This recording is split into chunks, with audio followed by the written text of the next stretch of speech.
오늘 우리에게 주시는 하나님의 말씀 마태복음 25장입니다. 마태복음 25장 14절에서 30절까지 말씀입니다. 소망이도 찾아야지? 미리 찾아놨어? 마태복음 25장 14절에서 30절까지 말씀인데요. 말씀이 조금 길기 때문에 우리가 지금은 18절까지만 읽고요. 나머지 절은 또 우리가 말씀 나누면서 읽도록 하겠습니다. 25장 14절에서부터 18절까지 읽을게요. 저와 여러분이 같이 한 목소리로 읽도록 하겠습니다. 시작! 또 어떤 사람이 타국에 갈 때 그 종들을 불러 자기 소유를 맡김과 같으니 각각 그 재능대로 한 사람에게는 금 5달란트를, 한 사람에게는 2달란트를, 한 사람에게는 1달란트를 주고 떠났더니 5달란트 받은 자는 바로 가서 그것으로 장사하여 또 5달란트를 남기고 2달란트 받은 자도 그같이 하여 또 2달란트를 남겼으되 1달란트 받은 자는 가서 땅을 파고 그 주인의 돈을 감추어 두었더니. 아멘. 오늘은 마태복음 25장 14절에서 30절 말씀으로 내게 맡기신 달란트라는 제목으로 은혜를 나누도록 하겠습니다. 우리가 지난 시간에도 이야기를 했었는데요. 마태복음 25장을 우리가 이야기를 하고 있죠. 마태복음 25장에는 예수님의 비유 말씀이 나옵니다. 근데 예수님의 비유를 3가지를 들려주셨어요. 그 3가지 중에서 지난주에 우리가 들었던 말씀은 열처녀 비유였습니다. 열처녀 비유. 그리고 오늘 우리가 듣게 되는 말씀 바로 달란트 비유. 그리고 또 하나 더 있는데 그것은 양과 염소 비유. 이 3가지는 다 예수님이 비유로 말씀을 전해주신 거였죠. 근데 이 3가지는 또 어떤 메시지가 있다고 했어요. 그 메시지가 뭐냐면은 마지막 때에 대한 것, 또 다시 오실 예수님의 재림에 대한 것. 그래서 천국 구원에 대한 이런 말씀을 전해주시는 겁니다. 예수님께서 왜 이런 말씀을 전해주셨을까? 물론 마지막 때 예수님의 재림, 이것은 너무나도 중요한 것이기도 하지만 이제 머지않아 며칠만 있으면 예수님이 잡히시고 십자가에 돌아가실 때가 임박했죠. 예수님은 제자들에게 말하고 싶으신 거예요. 내가 이렇게 떠나는 것이 아니라 반드시 다시 온다. 이것을 기억하면서 너희들은 그 마지막 때를 기다리고 소망을 가지고 기다리고 그때까지 어떠어떠하게 살아라, 이렇게 말씀을 전해주시고 싶으신 거예요. 그래서 지난주에는 열처녀 비유 설교를 들었는데 어떤 내용이었는지 혹시 기억나세요? 10명의 처녀가 있었는데 2개의 그룹으로 나뉘었어요. 5명의 미련한 처녀, 5명의 지혜로운 처녀. 5명의 미련한 처녀는 등불과 기름 중에 무엇만 준비했었죠? 등불만. 기름이 없었어요. 근데 5명의 지혜로운 처녀들은 등불도 있었고 기름도 있었죠. 그래서 신랑이 밤에 찾아왔을 때 5명의 지혜로운 처녀들만 그 신랑을 따라서 혼인잔치에 들어갈 수 있었다라는 내용이었습니다. 근데 이 등불과 기름에는 의미가 있었던 거예요. 그래서 형식뿐만이 아니라 내용까지 우리가 하나님께 예배를 드리고 신앙생활을 함에 있어서 우리가 예배를 드리고 직분을 가지고 헌금을 내고 이러한 형식도 중요하지만 그 안에 내용이 있어야 돼요. 내 속마음이 있어야 돼요. 진실하고 순결한 마음으로 예배를 드려야 되고 그러한 마음으로 예배를 드리면서 예수님의 마지막 때 신랑과의 혼인잔치를 기다리고 준비해야 된다. 기름을 늘 충전해야 된다. 이러한 말씀을 나눴었죠. 그리고 이제 오늘은 이어서 오늘 달란트 비유예요. 여러분들 주일학교 때 이 비유 한 번쯤은 다 들어보셨을 이야기인데, 자, 오늘 그 안에 담겨져 있는 메시지를 한번 들어보도록 하겠습니다. 자, 14절과 15절을 한 번 더 읽어볼게요. 시작! 또 어떤 사람이 타국에 갈 때 각각 그 재능대로 한 사람에게는 금 5달란트를, 한 사람에게는 금 2달란트, 한 사람에게는 1달란트를 주고 떠났더니. 네. 자, 어떤 주인이 있었습니다. 이것은 실제로 있었던 이야기가 아니고 예수님이 해주시는 비유 이야기인 거예요. 어떤 주인이 있었고 주인에게는 종들이 있었습니다. 3명의 종들이 등장을 해요. 근데 이 주인이 타국에 간다고 그래요. 외국에 간다는 이야기죠. 외국에 나갈 일이 생겼습니다. 그래서 자신이 가지고 있던 재산, 자신의 소유의 일부를 종들에게 맡기고 떠나갑니다. 근데 이 맡기고 떠나갈 때 다 똑같이 맡겨요? 다르게 맡기고 떠나요? 다르게 맡기고 떠나게 됩니다. 그래서 첫 번째 종한테는 얼마를 맡기냐면 금 5달란트. 그냥 달란트가 아니고 금이에요. 금 5달란트. 두 번째는 여기 그림을 제가 잘못 그렸는데 2달란트예요. 하나를 지워야 돼요. 금 2달란트. 또 세 번째 종한테는 금 1달란트를 각각 이렇게 3사람에게 금 5, 금 2, 금 1달란트를 맡기고 떠납니다. 자, 이렇게 하나, 2개, 5개 이러니까 별로 그렇게 많아 보이지가 않죠. 근데 이 사실은 금 1달란트는요, 엄청나게 큰 돈입니다. 사실 달란트라는 것은 무게의 단위거든요. 무게 단위예요. 약 30kg 정도 하는 무게 단위입니다. 그런데 금 1달란트가 금 30kg이라는 뜻이잖아요. 이거 엄청나게 무거운 거예요. 여러분들 금반지 하나도 비싸잖아요. 그죠? 근데 금반지 하나는 정말 가볍지 않아요? 근데 금이 1kg도 아니고 10kg도 아니고 30kg나 된다고 하면은 작은 어린이 몸무게 수준이잖아요. 그렇게 무거운 양의 금 30kg. 오늘날의 돈으로 환산하면 얼마 정도 되는지 아세요? 약 30억 원 정도 됩니다. 엄청나게 큰 돈이죠. 그러니까 사실은 금 1달란트 받은 사람, 얘는 되게 쬐끔 받았나 보다. 한 10,000원 정도 받았나? 뭐 이렇게 생각을 했을지 모르겠지만 아니었던 거예요. 한 30억 원 정도, 이 정도로 예수님이 비유를 하신 거예요. 그래서 1달란트 받은 친구는 30억 원. 그러면 2달란트 받은 친구는 얼마예요? 60억 원 정도. 그럼 5달란트 받은 친구는 150억 원 정도의 재산을 이렇게 주인에게 받은 겁니다. 자, 이것을 가지고 이제 어떻게 했냐면 첫 번째 금 5달란트 받은 종은요, 이 금 5달란트를 가지고 장사를 했습니다. 장사를 했어요. 장사를 했더니 5달란트를 가지고 투자해서 5달란트를 더 벌었습니다. 그러면 합이 몇 달란트가 된 거예요? 10달란트가 됐습니다. 자, 그렇게 했을 때 이제 주인이 찾아왔어요. 주인이 찾아와서 하는 이야기를 한번 들어봅시다. 자, 19절부터 21절까지 여러분들 성경책으로 볼게요. 이게 본문이 너무 많아서 제가 주보에 다 못 실었어요.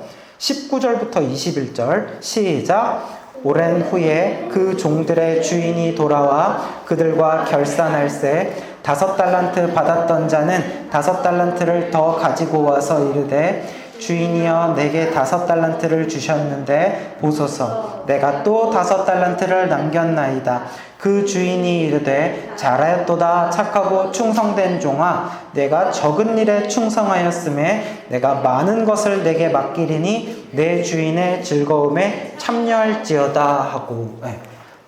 주인이 돌아왔습니다. 그래서 이 얼마를 남겼나 물어보니까 5달란트를 가지고 5달란트를 벌어서 10달란트가 됐습니다 라고 했더니 주인이 뭐라고 하냐면 잘하였도다 착하고 충성된 종아 너는 정말 착하구나 너는 정말 충성됐구나 라고 하면서 이 10달란트 다 너 가져라 라고 이야기를 합니다. 와, 이거 주인이 맡기신 거였는데 다 너 가져라 라고 이야기를 해요. 자, 두 번째 2달란트 맡은 사람은요 이 2달란트를 가지고 또 장사를 했습니다. 그래서 2달란트로 얼마를 더 벌었냐면 두 달란트를 더 벌어서 그러면 맞아. 4달란트, 4달란트가 되죠. 자, 이렇게 했을 때 이제 또 주인이 뭐라고 하는지 보겠습니다. 자, 22절, 23절 시작.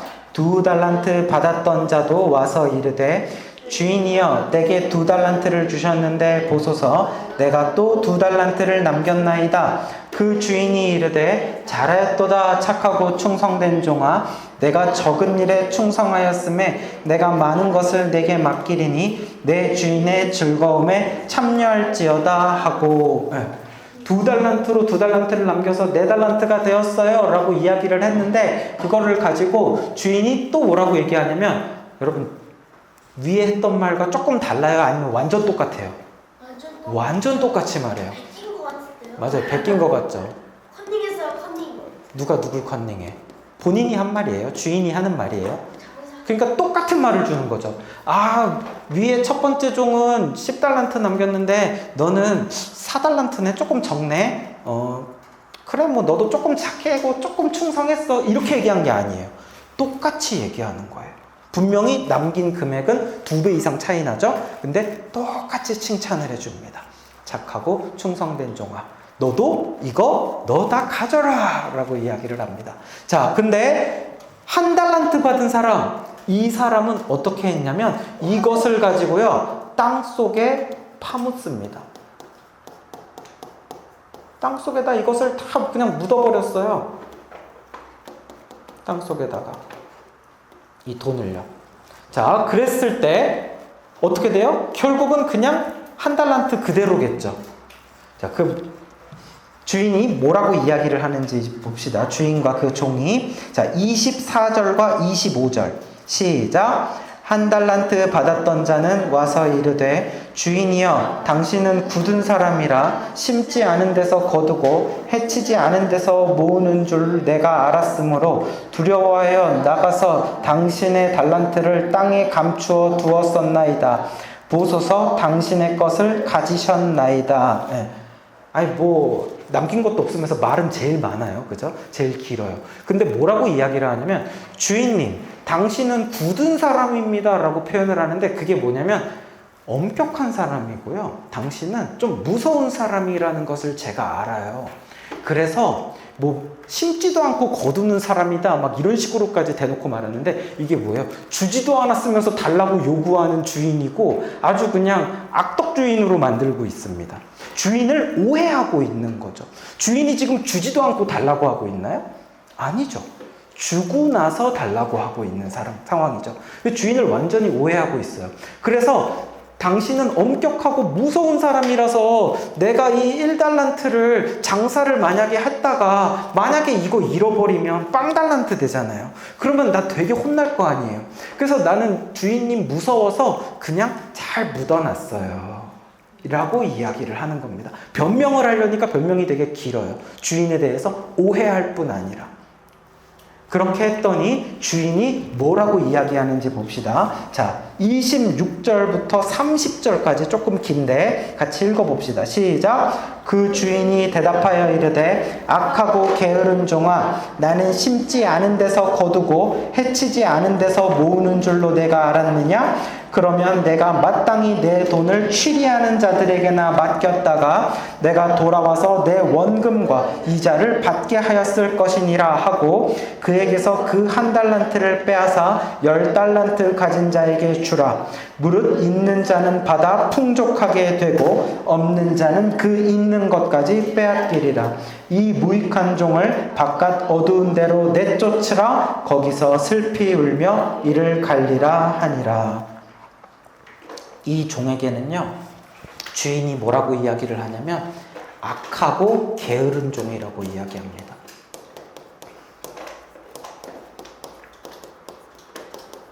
악하고 게으른 종아. 그러면서 이 1달란트를요 빼앗아다가 10달란트 남긴 이 첫 번째 종한테 주라고 해요. 그리고 이 종은 쫓아내버립니다. 쫓아내버려요. 그러면 10달란트 사람은 11달란트가 되겠지. 맞아. 우리는요, 우리가 생각하는 계산법이랑 하나님이 생각하시는 계산법 되게 다른 것 같아요. 우리가 생각할 때는 이거 빼앗으면 이왕이면 누구 줘야 될 것 같아요? 나. 여기 줘야 될 것 같지 않습니까? 그쵸? 여기가 조금 부족하니까 그래야 될 것 같은데 아니에요. 예수님의 비유는 이상하게 오히려 많은 사람한테 더 많이 가요. 이게 무엇입니까? 여기 설명을 하고 있어요. 무릇 있는 자는 받아 풍족하게 되고 없는 자는 그 있는 것까지 빼앗긴다라는 거죠. 하나님께서 맡기신 일에 대하여서 우리가 열심히 하면 더 많은 사명을 주시는 은혜를 누리고 더 많은 것으로 주를 섬길 수 있도록 복을 주신다라는 거예요. 그러한 내용이 있는 겁니다. 자, 그래서 이 첫 한 달란트로 아무것도 남기지 않고 땅에 파묻어 두었던 이 종은 바깥으로 내쫓겨지게 됩니다. 자, 예수님께서는 왜 이런 비유를 들려주신 걸까요? 이 주인과 종들 그리고 달란트에는 각각 의미가 있어요. 먼저 주인은 누구냐면 하나님을 의미하고요. 종들은 누구냐면 나예요. 우리들을 이야기하는 거예요. 그리고 달란트를 주었죠. 달란트.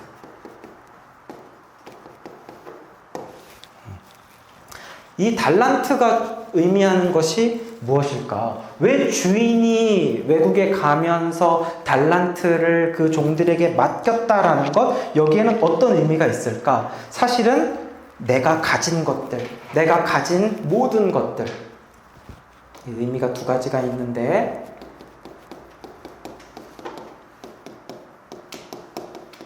내가 가진 것들은 사실은 내 것이 아니라 하나님의 것이라는 의미를 전달하는 겁니다. 자, 우리 14절 말씀을요, 한 번 더 같이 한번 읽어볼게요. 14절 시작. 또 어떤 사람이 타국에 갈 때 그 종들을 불러 자기 소유를 맡김과 같으니. 자, 어떤 사람이라고 그랬죠? 어떤 사람은 주인이고 하나님이죠. 그 종들은 누구예요? 나라고 했었죠. 근데 자기 소유를 맡겼대요. 그럼 이게 무슨 말이에요? 하나님의 것을 맡겼다라는 겁니다. 자, 그래서 이것은 처음부터 종들의 것이 아니라 하나님의 것이었다라는 게 중요합니다. 그럼 하나님의 것, 우리가 하나님으로부터 받은 것들이 무엇이 있을까요? 내가 가진 것들이 뭐가 있습니까? 여러분들 뭘 가지고 있어요? 너무 많은 걸 가지고 있죠. 우리는 생명을 가지고 있습니다. 우리는 시간도 가지고 있습니다. 우리는 건강도 가지고 있고요. 우리는 재산도 가지고 있고요. 우리는 지식도 가지고 있고요. 또 뭘 가지고 있을까요? 우리는 어떤 가족도 가지고 있고요. 우리는 자녀도 가지고 있는데 심지어 이런 모든 것들이 가족과 자녀까지도 내 것이 아니라 누구의 것이다? 하나님의 것이다라는 거예요. 내가 가진 모든 것들은 하나님의 것이다. 사실 이 우주 만물에 있는 모든 것들은요, 피조물이 소유할 수가 없습니다. 피조물은 만들어진 존재들을 말하는 거예요. 만들어진 존재가 만들어진 다른 것을 소유하는 것이 아니라 이 모든 우주 만물을 만드신 하나님이 그 주권이 있어요. 주인으로서의 권한이 있죠. 그렇기 때문에 내가 가진 모든 것들은 사실은 하나님이 주신 거예요. 하나님의 것이에요. 근데 두 번째 이 달란트에 또 어떤 의미가 있냐면, 아까 그 14절에서 보면 자기 소유를 줬다고 했어요? 맡겼다고 했어요? 맡겼다. 맡겼다는 거예요. 준 적이 없어요. 맡겼다는 겁니다. 그래서 준 것이 아닙니다. 맡긴 거예요. 맡긴 겁니다. 하나님께서 내가 가진 것이라고 느끼는 이 모든 것들은 사실은 하나님의 것이었고, 심지어 완전히 준 것이 아니라 나에게 잠시 맡긴 것입니다. 우리의 인생이 왜 힘들고 왜 불행하고 고통으로 가득 차 있는 경우가 많냐면, 이러한 것들을 내 것이라고 잘못 알고 있기 때문에, 내 것이라고 착각을 하는 순간 불행이 시작이 돼요. 그러한 것들을 잃어갈 때, 그러한 것들을 내가 가지지 못한다고 느낄 때 거기에서 괴로움이 시작되고 거기에서 좌절을 느끼게 되는 거죠. 그러나 이 진리를 알 때 내가 가진 것들이 사실은 내 것이 아니구나. 하나님께서 나에게 어떤 이유로 잠시 맡기신 거구나 라는 것을 안다면은요, 우리가 가지고 있는 고민들의 사실은 한 90% 이상은 저는 거의 다 해결된다고 봐요. 그 정도로 이 사실들은 너무나도 중요한 것이죠. 내 것이 아니라면 가진 것에 대해서 우리는 감사할 수 있게 되고 그 가진 것에 대하여서 어떻게 살아가야 될지 다시 한번 고민을 하게 되겠죠. 자, 그러면 이제 여기서 이 이야기에서 궁금한 것이 하나 생깁니다. 주인이요, 종들 3명에게 똑같은 달란트를 줬어요? 서로 다른 달란트를 줬어요? 다른 달란트를 줬죠. 각각 다른 걸 줬단 말이에요. 이게 뭔가 저는 어렸을 때부터 그 생각이 들었거든요. 아니, 왜 다른 걸 주지? 좀 이렇게 공평하게 똑같이 이렇게 나눠주면 참 좋았을 텐데, 왜 누구는 5달란트, 누구는 2달란트, 누구는 1달란트, 이렇게 다르게 줬을까? 처음부터. 하나님은 공평하지 않은 분이신가? 이런 생각이 들었습니다. 여러분은 어떻게 생각하세요? 하나님은 안 공평한 분이십니까? 불공평한 분이신가요? 그것에 대하여서 말씀을 한번 보겠습니다. 시편 45편 6절 시작. 하나님이여, 주의 보좌는 영원하며 주의 나라의 규는 공평한 규이니이다. 하나님을 공평한 분이라고 말씀은 이야기하고 있어요. 여기서 말하는 규, 공평한 규라고 이야기를 하죠. 이 규가 뭐냐면 예전 성경에는 홀이라고 번역이 되었는데 왕의 막대기를 이야기하는 거예요. 왕이 그 왕의 권위를 상징하는 막대기를 들고 있었습니다. 이거를 홀이라고도 하고 규라고도 했었어요. 그래서 에스더서 이야기에 보면 왕이 부르지 않았는데 누가 먼저 찾아가면 그 사람은 죽는 거거든요. 근데 에스더가 먼저 왕에게 할 말이 있어서 찾아가는 이야기가 나와요. 그때 왕이 이 규를 내밉니다. 그랬을 때 그 규를 만진 사람은 목숨을 살 수 있어요. 그 이야기가 있어요. 이 규를 만지면 살아. 이 규는 굉장한 거예요. 오늘날로 치면 옥쇠 같은 거죠. 그런 우리나라 조선시대 이야기를 보면 옥쇠, 왕의 권위를 상징하는 거죠.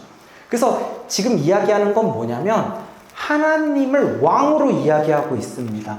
하나님은 왕이시고 왕이신 하나님은 공평하신 하나님이시다. 공평한 왕이시다 이야기를 하고 있는 거예요.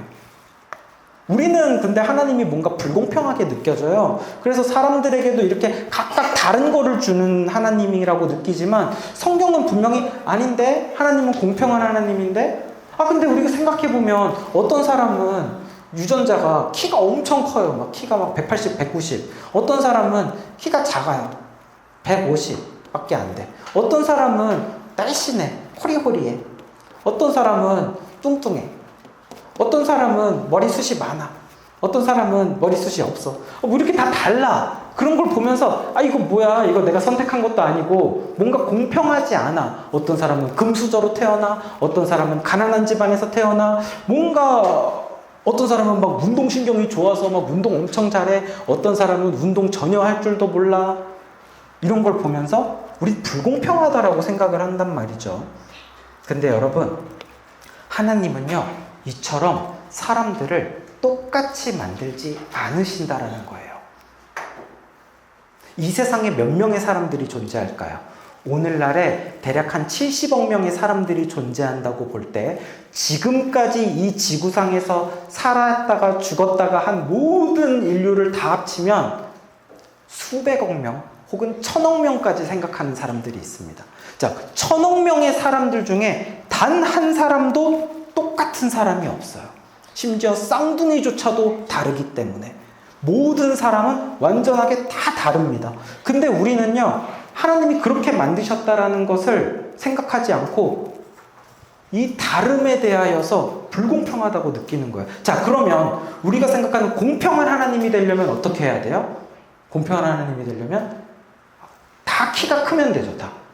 키 큰 게 보기 좋으니까 다 키 큰 한 180, 한 2cm 다 키 크고 다 다 몸매도 다 좋고 다 잘생기고 눈 색깔도 다 똑같아야 돼. 누구는 노랗고 까맣고 이러면 불공평하니까 다 똑같아야 돼. 그쵸? 인종도 똑같아야 되고 얼굴도 아예 그냥 똑같이 생겨야죠. 불공평하면 안 되니까. 얼굴도 똑같이 생겨야 되고 재능도 누구는 운동 잘하고 누구는 요리 잘하고 이러면 말이 나와서 안 돼. 다 똑같이 다 잘해야 돼. 재능도 다 똑같아야 돼. 생긴 것도 다 똑같아야 돼. 이러면 여러분이 원하는 공평한 하나님이 되는 걸까요?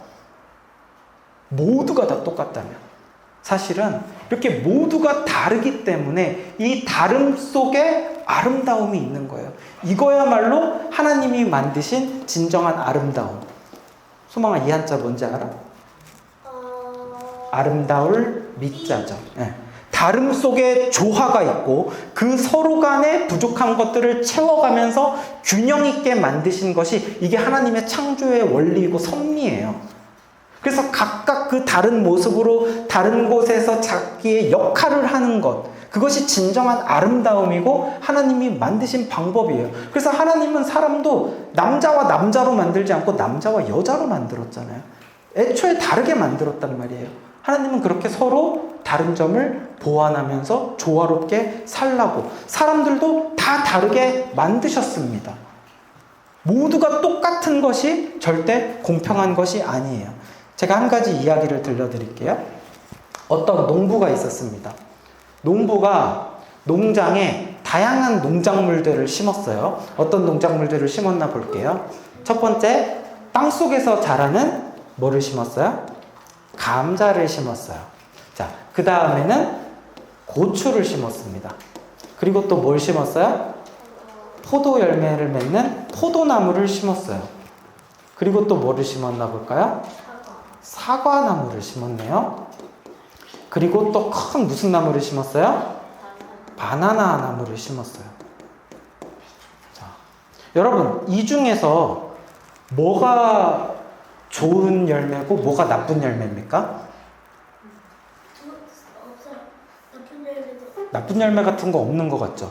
근데 어느 날 이제 감자가 생각을 한 거죠. 아, 나는 뭐야? 나는 햇빛도 못 보고 맨날 땅속에서 이게 뭐야? 나는 고추 너가 너무 부러워. 너는 햇볕도 볼 수 있고 키도 이렇게 크잖아. 그랬더니 고추가 야, 무슨 내가 키가 크다는 거야. 너가 밖에 나와보질 않아서 그래. 나 너무 작아. 저기 있는 포도나무를 봐봐. 키도 너무 크고 멋있잖아. 나는 포도나무처럼 되면 소원이 없겠어. 그랬더니 포도가 야, 웃기지도 마라. 너는 밑에만 있으니까 그렇지. 저 사과나무를 봐봐. 얼마나 크고 멋지냐. 나는 사과나무만큼만 되면은 내 평생에 소원이 없겠다. 그랬더니 사과나무가 야, 저 옆에 있는 바나나나무 저기 진짜 멋있어. 바나나나무는 쭉쭉 뻗어서 저 멀리 있는 산 너머에 있는 것까지 보일 거야. 이러면서 서로가 서로를 다 부러워하고 자기의 신세를 한탄을 하는 거예요. 그런데 아까 제가 물어봤죠. 이 중에서 좋은 게 있어요? 나쁜 게 있어요?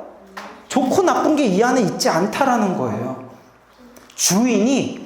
주인의 뜻에 따라서 필요에 따라서 각자 다른 나무들을 심어놨죠. 만약에 이것을 감자야, 고추야, 포도야, 사과야, 너네들이 불평이 많구나. 자, 다 공평하게 너네들을 다 바나나 나무로 바꿔주겠다.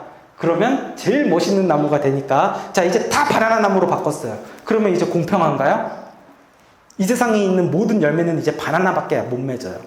여러분들이 이제 시장에 가면 바나나밖에 없어. 바나나만 먹어야 돼. 과일 가게도 다 바나나밖에 없고 쌀밥도 먹으면 안 돼. 왜냐면 쌀한테 불공평하거든. 그래서 다 바나나로 바뀐 거예요. 여러분들은 하루 세 끼 바나나만 먹어야 돼. 자, 이러면은 이제 김치도 안 돼. 왜냐면은 배추한테 불공평하거든. 배추한테 너무해서 안 돼. 다 바나나로 바뀌어야 돼. 자, 이러면 공평하니까 참 살기 좋은 세상이죠. 아니에요. 그것은 아름답지 않아요. 그것은 너무나도 불행한 세상이 될 것 같아요. 그렇게 진정한 공평이라는 것은 모두가 똑같이 분배받아서 똑같이 열매 맺는 게 진정한 공평이 아니라는 거예요. 우주를 만드신 하나님께서 선하신 뜻을 가지고 각자에게 각자 다른 역할과 재능을 부여하시는 것, 여기에 진정한 공평이 있습니다. 그래서 우리 아까 읽었던 15절 말씀 다시 한번 읽어봅시다. 시작. 각각 그 재능대로 한 사람에게는 2달란트를, 한 사람에게는 1달란트를 주고 떠났더니 분명히 준 게 달라요. 우리가 볼 때는 1달란트보다 2달란트가 더 좋아 보이고 2달란트보다 5달란트가 더 좋아 보이지만 주인이신 하나님이 볼 때는 뭐가 더 좋고 나쁘고가 없습니다. 마치 감자와 고추와 바나나가 서로를 막 부러워하고 막 이러고 있는 것처럼 이들에게는 인간이 볼 때는 그렇게 보이지만 하나님이 볼 때는 그런 거 없어요. 하나님은요 그저 그들의 재능대로 나눠줬다라고 되어 있어요. 그래서요 여기서도 보면은 이 주인이 이렇게 다양한 작물을 심을 때는 주인의 선하신 뜻이 있습니다.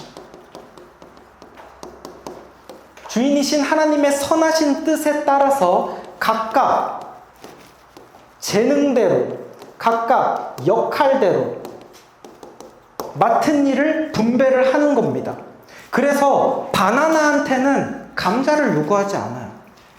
감자한테는 고추를 요구하지 않습니다. 포도가 사과를 맺을 필요는 없어요. 포도는 포도만 맺으면 돼요. 심지어 바나나는 감자를 맺고 싶어도 못 맺죠. 그럴 수가 없죠. 그렇게 각자 다른 것으로 열매를 맺고 각자의 사명을 감당하도록 하나님이 만드셨다라는 거예요. 이것이 바로 하나님의 공평이에요. 그리고 하나님이 2달란트 받은 자가 5달란트 남기지 못하고 2달란트 남긴 것만 가지고 하나님이 따로 꾸짖지 않으시잖아요. 오히려 칭찬해 주시잖아요. 그러니까 감자가 감자 맺으면 하나님은 칭찬하시는 거예요. 그래서 감자는 내가 고추처럼 될 것을 생각을 하는 것이 아니라 어떻게 하면 내가 더 크고 맛있는 품질의 감자를 많이 열매 맺을 수 있을까? 이것을 생각하면 되는 것이죠. 이것이 바로 주인의 뜻, 하나님의 뜻을 이해하고 가장 공정하고 합리적으로 분배해 주신 하나님의 뜻에 감사하면서 살아가는 삶입니다. 그럼에도 불구하고 우리는 나에게 준 것에 대해서 불평을 해요. 불만을 해요. 나는 왜 이거밖에 안 돼? 저 친구는 바나나 같은 재능을 가졌는데 왜 나는 감자 같은 재능 이거밖에 안 돼? 라고 생각할 수 있지만 그것은 사실은 사탄이 우리에게 주는 속임수입니다. 사탄은 하나님이 만드신 아름다움과 그 다름과 균형과 조화를 보지 못하게 우리의 눈을 가려버려요. 그리고 그것을 다름이 아니라 그 안에서 차이를 가지게 보게 하면서 열등감을 갖게 하고 혹은 우월의식을 갖게 하고 교만함을 갖게 하고 서로 경쟁하게 하고 질투하게 하고 남을 밟아서 일어서게 하려고 하고 이런 생각을 하게 하는 거죠. 인간에게 죄가 들어오면서 하나님이 만든 아름다운 자연의 조화를 그렇게 보기 시작하는 거예요. 그러므로 우리는 사탄의 속임수에 넘어가서는 안 돼요. 다르기 때문에 아름다운 거예요. 그죠? 다르기 때문에 얼마나 아름답고 달라서 조화롭고 달라서 각자 다른 역할을 할 수 있는 거죠. 여러분은 바나나입니까? 아니면 여러분은 사과인가요? 아니면 여러분은 감자인가요? 감자한테는 바나나를 굳이 요구하시지 않는다고 했죠. 바나나한테도 사과를 요구하시지 않고 다른 친구와 다른 사람과 나를 비교할 필요가 없어요. 모두에게 각자 다르게 맡겨주신 그 사명을 생각하면서 그 사명을 내가 어떻게 하면 잘 감당하면서 살 수 있을까? 이렇게 생각하면서 사는 것이 하나님의 뜻인 거예요. 내게 맡기신 사명에 집중해야 됩니다. 제가 저희 어머니한테 예전에 어머니 기도 제목이 뭐예요? 기도해 드릴게요 라고 여쭤본 적이 있는데 어렸을 때부터 저희 어머니는 내 기도 제목은 이거야 라고 이렇게 말씀해 주셨어요. 내게 맡기신 사명을 온전히 잘 감당하는 것 이렇게 말씀하셨어요. 계속 그 말씀을 하셨어요.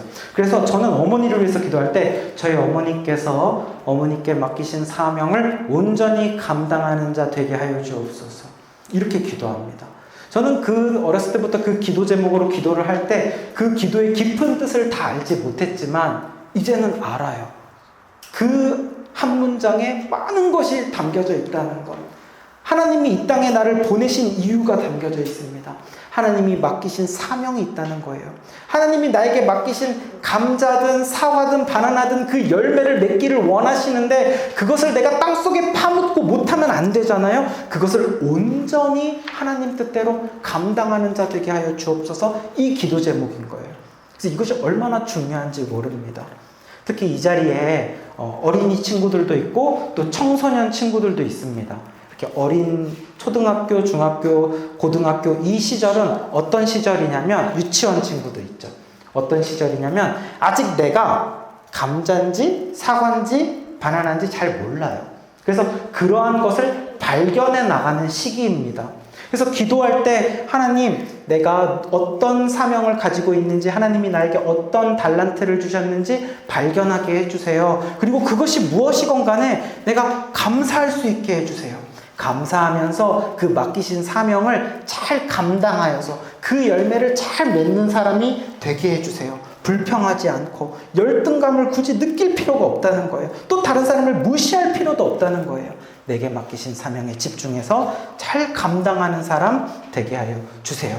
이렇게 기도하는 여러분들이 되었으면 좋겠습니다. 자, 이제 한 가지 이야기를 더 하고 마칠 건데요. 자, 사실은 달란트 비유는요,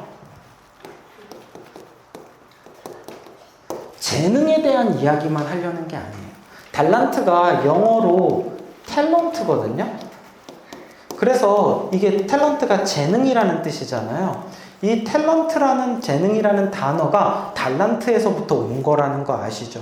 그래서 이 달란트에 대한 설교는 제가 지금 앞에 한 것처럼 여러분들의 재능, 하나님이 주신 은사, 나에게 주신 사명, 이것에 대한 설교만 하고 끝내는 경우가 되게 많습니다.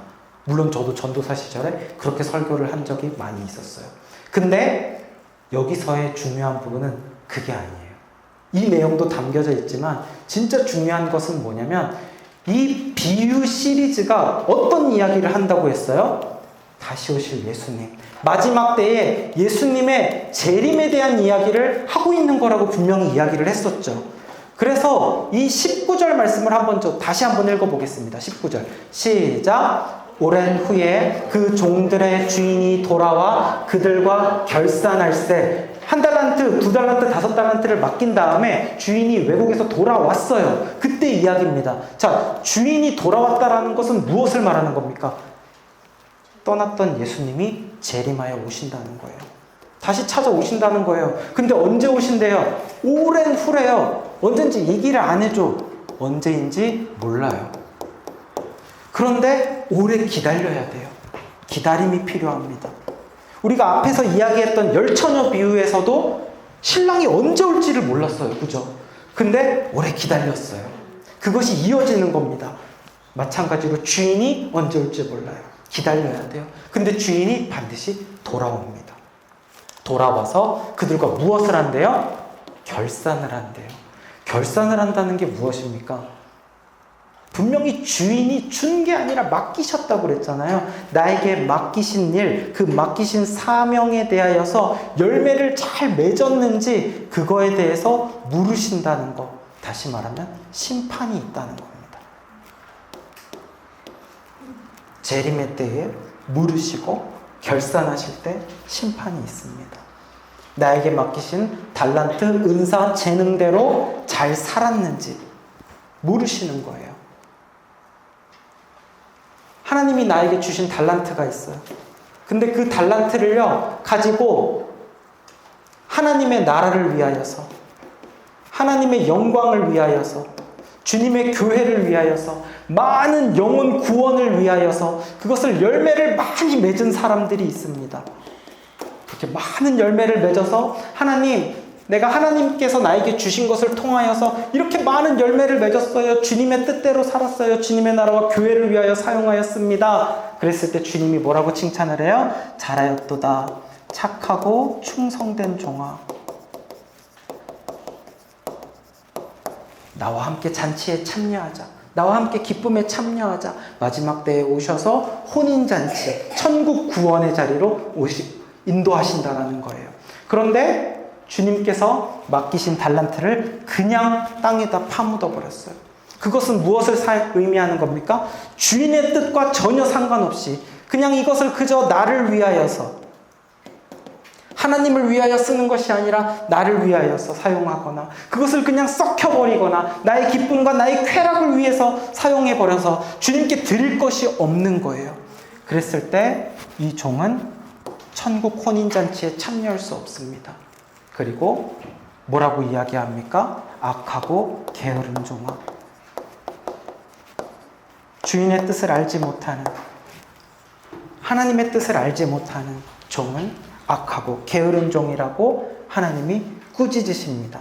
내가 너에게 많은 것을 맡겨주었는데 그것으로 얼마를 남겼느냐, 이것을 여러분들에게 물으신다는 것, 결산의 때가 있다라는 거예요. 무엇을 맡기셨다고요? 생명도 주셨고, 시간도 주셨고, 재산도 주셨고, 건강도 주셨고, 나에게 지식도 주셨고, 가족, 자녀, 많은 것들 주신 이 모든 것들을 통하여서 우리가 하나님의 영광을 위하여 사용해야 한다는 것을 기억하시기 바랍니다. 마지막으로 정리를 할게요. 하나님이 나에게 주신 모든 것들, 그것은 내 것이 아닙니다. 그것은 하나님이 나에게 맡기신 겁니다. 하나님이 맡기실 때는 공평한 방법으로, 하나님의 선하신 뜻으로, 각자의 재능에 따라서, 각자의 역할에 따라서 하나님께서 분배를 해주세요. 그 다름 속에 조화의 아름다움이 있습니다. 그리고 하나님은 많은 열매를 맺기를 원하십니다. 그리고 마지막 때에 예수님이 무엇을 하러 오신다? 결산을 하기 위해서 오십니다. 재림하여 오십니다. 이 사실을 우리가 기억을 하면서 살아갈 때 우리는 어떤 사람이에요? 하나님의 소유를 잠시 맡고 있는 큰 자부심을 가지고 살 수 있는 사람들이에요. 큰 기쁨을 가지고 살 수 있는 사람들입니다.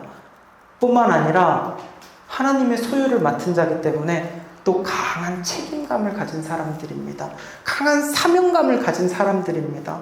그래서 나에게 맡기신 이 사명에 대하여서 늘 생각하면서 많은 열매를 남기는 삶, 내게 주신 십자가를 지면서 살아가는 삶, 그래서 착하고 충성된 종이라고 칭찬받으면서 살아가는 여러분들 다 되시기를 주님의 이름으로 축복합니다. 자, 이 시간에 우리 말씀 기억하면서 찬양하고 기도하도록 하겠습니다. 주님 다시 오실 때까지 나는 이 길을 가리라. 주님 재림하여 다시 오실 때까지 나에게 맡기신 십자가 지고 살아가겠습니다. 우리 같이 찬양할게요.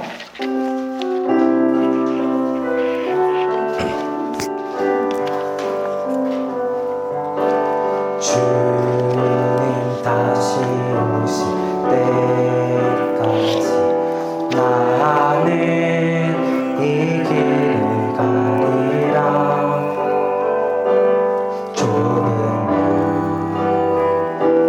좁은 길 나의 십자가 지고, 나의 십자가 지고, 나의 가는 이 길 끝에서 나의 가는 길, 나는 주님을 보기 원합니다.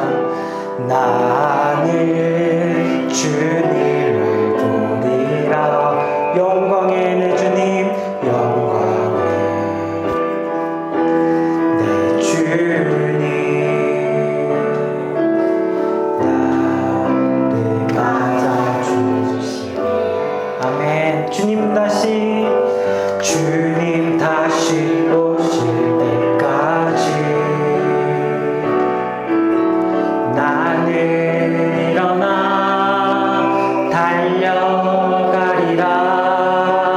주의 영광 온 땅 덮을 때 나는 일어나 노래하리.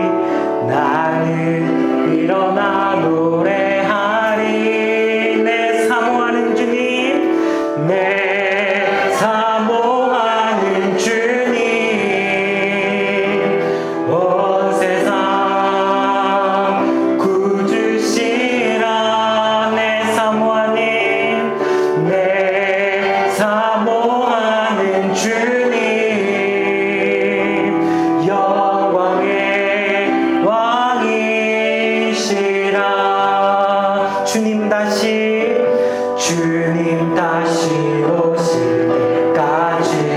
나는 일어나 달려가리라. 아멘. 주의 영광 온 땅 덮을 때 나는 일어나 노래하리. 나는 일어나 노래하리. 내 사모하는 주님, 내 사모하는 주님, 온 세상 구주시라. 내 사모하는 주님, 영광의 왕이시라. 내 사모하는 주님, 내 사모하는 주님, 온 세상 구주시라. 내 사모하는 주님, 영광의 왕이시라. 여러분, 내게 주신 많은 것들, 내가 내 것이라고 생각하고 살아가는 수많은 것들이요, 사실은 내 것이 아니라 하나님의 것입니다. 하나님이 잠시 나에게 이 땅에서 맡기신 거예요. 우리는 하나님의 것을 맡은 자들로서 자부심을 가지고 살아가고, 기쁨과 감사함을 가지고 살아가고, 최선을 다해서 내게 맡기신 사명을 온전히 감당하면서 살아가야 돼요. 그래서 사명감 가지고, 책임감 가지고 살아가야 한다라는 거예요. 그리고 마지막 때 예수님은 반드시 다시 오십니다. 지난주에도 그 밤중에 찾아오신 신랑, 오늘도 맡기신 것을 다시 찾으러 오시는 주인, 이렇게 예수님은 이것을 다시 비유로 또 강조하고 강조하세요. 내가 너희를 다시 찾아오겠다. 그리고 그 결산으로 오실 때 하나님께 칭찬받는 잘하였도다 착하고 충성된 종아, 이렇게 칭찬받는 여러분들 다 되시기를 바랍니다. 그리고 내 주인의 즐거움에 참여할지어다. 하나님의 품에 안기면서 그 천국 혼인잔치에 들어가는 그날을 기다리면서, 주님, 내가 끝까지 인내하고 참고 견디며 주님 맡기신 사명, 그 십자가 감당하며 살아가는 저희들 다 되게 하여 주시옵소서. 이렇게 우리 오늘 말씀 기억하면서 우리 주여 한번 부르짖고 같이 기도하겠습니다. 주여, 하나님 아버지, 주님, 우리 가운데 주신 말씀을 통하여서 내가 가진 모든 것들이 하나님의 것임을 알았습니다. 하나님의 소유를 우리에게 맡겨주셨다는 것도 알았습니다. 이 사실에 우리가 늘 감사하며 살게 하여 주시옵소서. 주님 다시 오시는 그날까지 최선을 다하여서 하나님이 나에게 맡기신 사명을 온전히 감당하며 사는 자들 되게 하여 주시옵소서. 늘 깨어 기도하는 자들 되게 하여 주시옵소서. 늘 깨어 주님 오실 그날을 기다리는 자, 기대하며 살아가는 자, 자부심으로 기쁨으로 살아가는 자, 감사로 살아가는 자, 사명감을 가지고 책임감을 가지고 살아가는 자들 다 되게 하여 주시옵소서. 주여 아버지, 주님께서 나에게 맡기신 것들로 주여 다른 사람과 비교하지 않게 하시고, 불평하지 않게 하시고, 원망하지 않게 하시고, 내게 주신 그것에 감사하며 열매 맺고 많은 것을 남기고 주님께 드려서 주님께 착하고 충성된 종이라 칭찬받는 자들 다 되게 하여 주시옵소서. 주여 아버지, 하나님 아버지, 감사합니다. 나에게 주신 모든 것들이 하나님의 것임을 알았사오니, 나에게 맡기신 것을 알았사오니, 주여 불평하지 않고 원망하지 않고, 하나님 나에게 이것을 주셨구나 감사하면서 그것으로 많은 열매를 맺어서 주님께 칭찬받는 종들 다 되게 하여 주시옵소서. 감사를 드리며 이 모든 말씀 예수님의 이름으로 기도합니다. 아멘. 이제는 예수 그리스도의 은혜와 하나님 아버지의 사랑과 성령님의 교통하심이 내게 맡기신 달란트를 통해 많은 것을 남겨 하나님의 기쁨이 되고, 예수님 다시 오실 그 마지막 때까지 끝까지 견디고 소망 가지고 인내하여서 착하고 충성된 종이라 칭찬받기를 소망하는 예배자들의 머리 위에 영원토록 함께 있을지어다. 아멘.